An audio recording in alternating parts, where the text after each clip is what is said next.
Assalamualaikum warahmatullahi wabarakatuh. Perkenalkan, nama saya Audita Amalia Putri dari program studi manajemen pagi 2018 yang mempunyai NIM 2018-0208-027 dari Universitas Nahdlatul Ulama Purwokerto.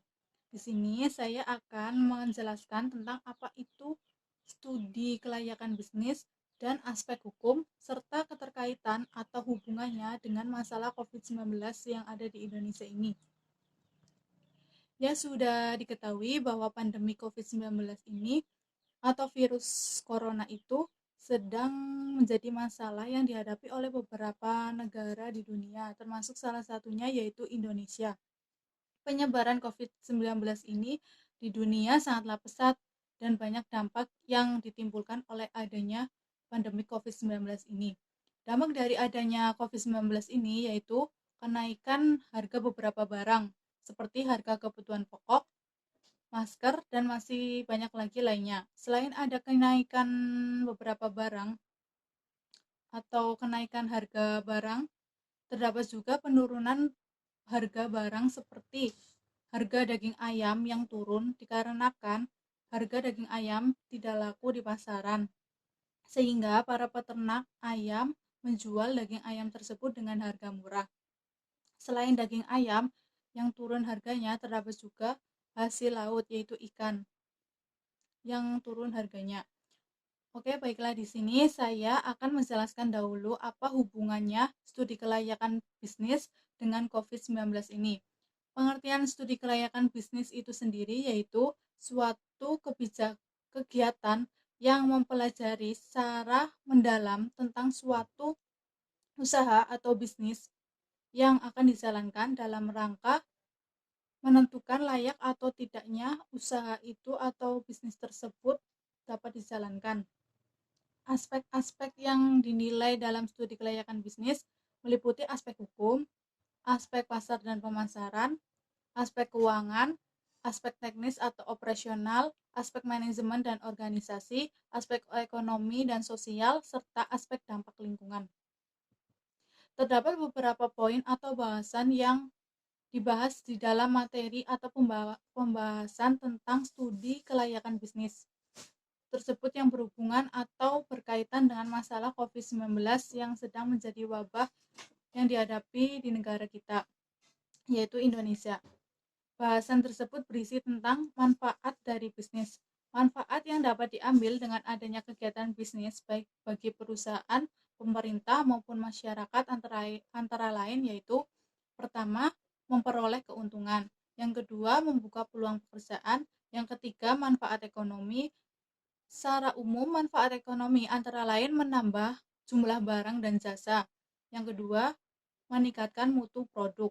Yang keempat, tersedianya barang dan prasarana. Yang kelima, meningkatkan persatuan dan membantu pemerataan pembangunan. Hubungan antara manfaat bisnis dengan COVID-19 yang sedang dihadapi oleh negara kita dapat dilihat dari poin-poin manfaat bisnis yang sudah disebutkan sebelumnya, yaitu yang pertama, memperoleh keuntungan. Memperoleh keuntungan dalam aspek keterkaitannya dengan COVID-19 ini berarti dapat melihat peluang usaha yang bisa kita buka supaya mendapatkan atau memperoleh keuntungan dari usaha tersebut. Sebagai contoh yaitu dengan membuka usaha pembuatan masker kain sendiri, alat pelindung diri untuk para medis, dan cairan yang dapat mengurangi penyebaran virus dan dijual dengan harga yang pas di kantong.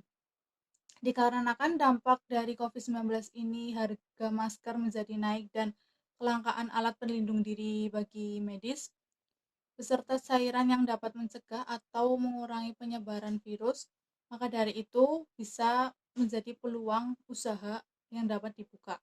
Yang kedua yaitu membuka peluang pekerjaan. Nah, dengan membuka usaha tersebut dapat dijelaskan bahwa membuka peluang bagi orang-orang yang sedang menganggur dan tidak mempunyai penghasilan sehari-hari yang terkena dampak virus corona tersebut. Yang ketiga yaitu manfaat ekonomi, seperti yang pertama menambah jumlah barang dan jasa. Dampak dari COVID-19 ini yaitu kurangnya jumlah alat pelindung diri untuk para medis dan alat pendukung lainnya seperti hand sanitizer, disinfektan, masker untuk masyarakat sebagai pencegahan penyebaran COVID-19.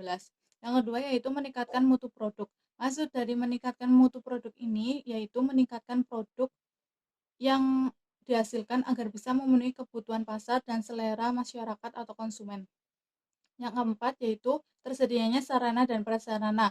Tersedianya sarana dan prasarana pada saat adanya COVID-19 ini sangatlah dibutuhkan karena dengan tersedianya sarana dan prasarana yang lengkap dapat membantu jalannya pemberantasan COVID-19 di negara Indonesia. Yang kelima yaitu meningkatkan persatuan dan membantu pemerataan pembangunan. Masyarakat Indonesia perlu bersatu dan membantu pemerataan pembangunan fasilitas negara yang dibutuhkan saat ini, seperti rumah sakit untuk melayani masyarakat yang terpapar COVID-19. Yang bab kedua yaitu aspek hukum. Ya, selanjutnya saya akan menjelaskan sedikit hubungan atau keterkaitan antara aspek hukum dengan pandemi COVID-19 yang sedang dialami atau yang sedang dihadapi oleh negara Indonesia. Yaitu sebelumnya saya akan menjelaskan tentang pengertian aspek hukum itu sendiri dan jenis badan hukum usahanya. Ya, yang pertama yaitu pengertian aspek hukum.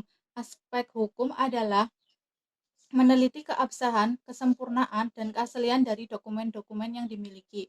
Yang kedua yaitu jenis-jenis badan usaha hukum. Yaitu dalam praktiknya, jenis badan usaha yang ada di Indonesia sebagai berikut. Yang pertama, perseorangan. Yang kedua, firma atau FA. Yang ketiga, perseroan komanditer atau CV. Yang keempat, perseroan terbatas atau PT. Yang kelima, perusahaan negara. Yang keenam, perusahaan daerah. Yang ketujuh, yayasan. Yang kedelapan, koperasi. Hubungan atau keterkaitannya antara aspek hukum dengan COVID-19 yang sedang dihadapi oleh Indonesia adalah dapat dilihat dari kebijakan pemerintah yang sudah ditetapkan di negara Indonesia. Seperti kebijakan dilarang mudik pada saat pandemi COVID-19 ini, mewajibkan semua masyarakat untuk menggunakan masker jika di luar ruangan atau sedang berpergian, dan penerapan kebijakan pembatasan sosial berskala besar atau yang biasa didengar oleh masyarakat sebagai PSBB di berbagai wilayah. Jika terdapat pelanggaran terhadap kebijakan tersebut, pelanggar akan mendapatkan sanksi atau hukuman terhadap perilakunya yang tidak patuh dan tidak taat terhadap aturan yang sudah ditetapkan. Seperti jika melanggar tetap mudik, masyarakat yang melanggar akan mendapatkan denda 100 juta rupiah. Dan jika melanggar kebijakan menggunakan masker dan PSBB, akan dikenakan sanksi atau teguran agar dapat taat dan patuh. Sekian, apabila terdapat kesalahan dalam pemaparan atau penjelasan dari tersebut, saya ucapkan mohon maaf. Terima kasih. Wassalamualaikum warahmatullahi wabarakatuh.